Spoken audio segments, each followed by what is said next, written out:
Hello friends, आप लोगों का स्वागत है हमारे यूट्यूब चैनल पर। तो आज हम देखेंगे कक्षा 6, 7 और 8 का हमारा पर्यावरण। इसमें तीनों कक्षाओं का एक ही किताब है। तो आज हम देखेंगे पाठ 3।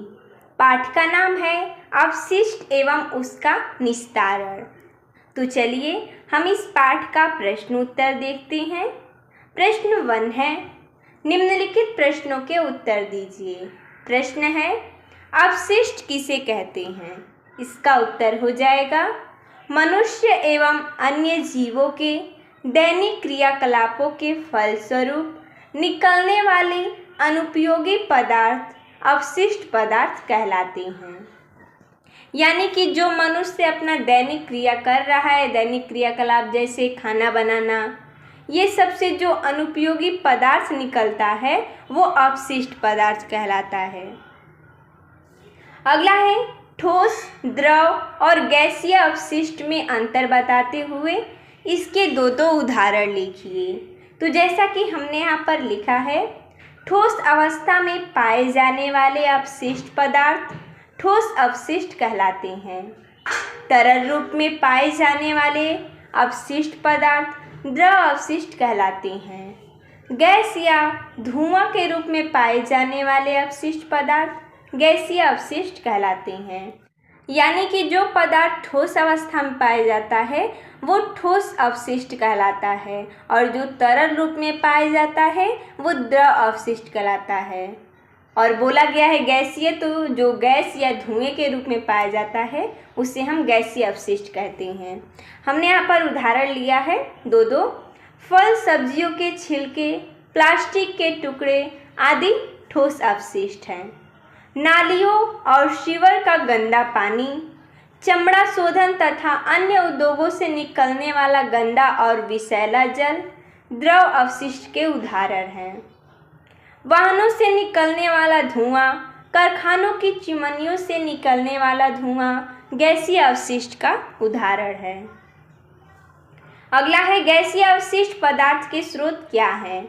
इसका उत्तर हो जाएगा गैसीय अपशिष्ट पदार्थ के स्रोत हैं लकड़ी, कोयला, कारखाना, परिवहन के साधन, मरे हुए जीव जंतु, अंगीठी, सिगरेट, बीड़ी आदि। ये सब क्या है? गैसीय अपशिष्ट पदार्थ हैं और उनके स्रोत हैं। अगला है, अपशिष्ट संग्रह के दुष्प्रभाव को उदाहरण सहित समझाइए। तो जैसा कि हमने यहाँ पर लिखा है, अपशिष्ट संग्रह पर्यावरण के लिए अत्यंत हानिकारक हैं। ये मनुष्य के स्वास्थ्य पर बुरा प्रभाव डालते हैं।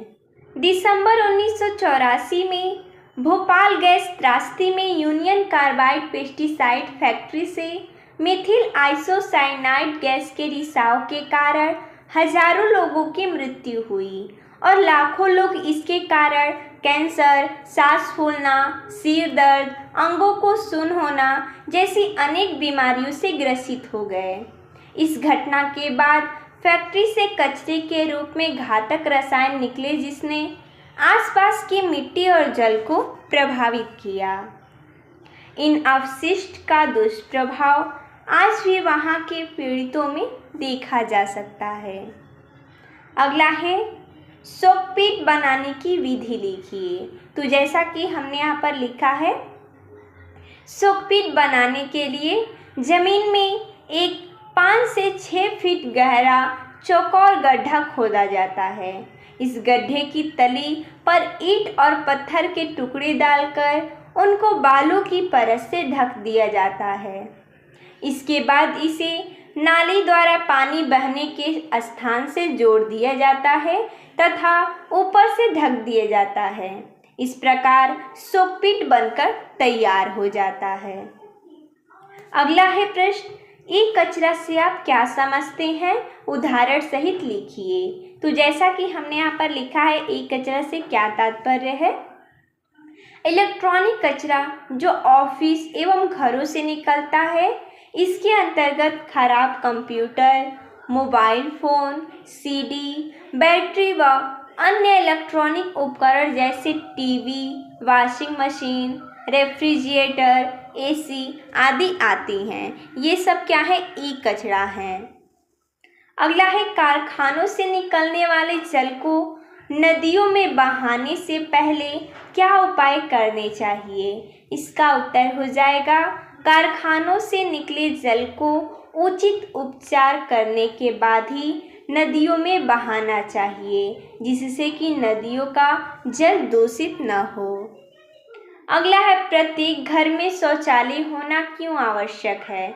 इसका उत्तर हो जाएगा मल मूत्र के उचित निस्तारण तथा गंदगी से बचने के लिए प्रत्येक घर में शौचालय होना आवश्यक है।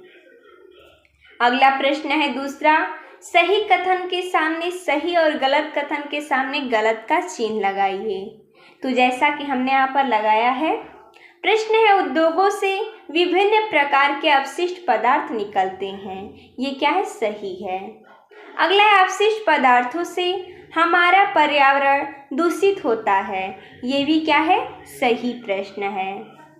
अगला है अपशिष्ट पदार्थ ठोस, द्रव और गैस के रूप में होते हैं। ये भी सही प्रश्न है, क्योंकि अपशिष्ट पदार्थ जो है वो ठोस रहेगा, नहीं तो द्रव रहेगा, नहीं तो गैस रहेगा। ये तीनों अवस्थाओं में हो सकता है, इसलिए सही है। अगला है घरेलू कूड़े कचरे का निस्तारण आज प्रदूषण की समस्या नहीं है। ये गलत है, क्योंकि बोला है नहीं है, क्योंकि समस्या है, इसलिए गलत है।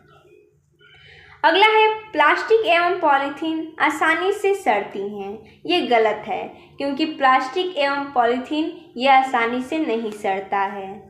अगला प्रश्न है तीसरा, सही मिलान कीजिए। दिया गया है बायोगैस, मिलान कर देंगे हम जैविक अपशिष्ट से।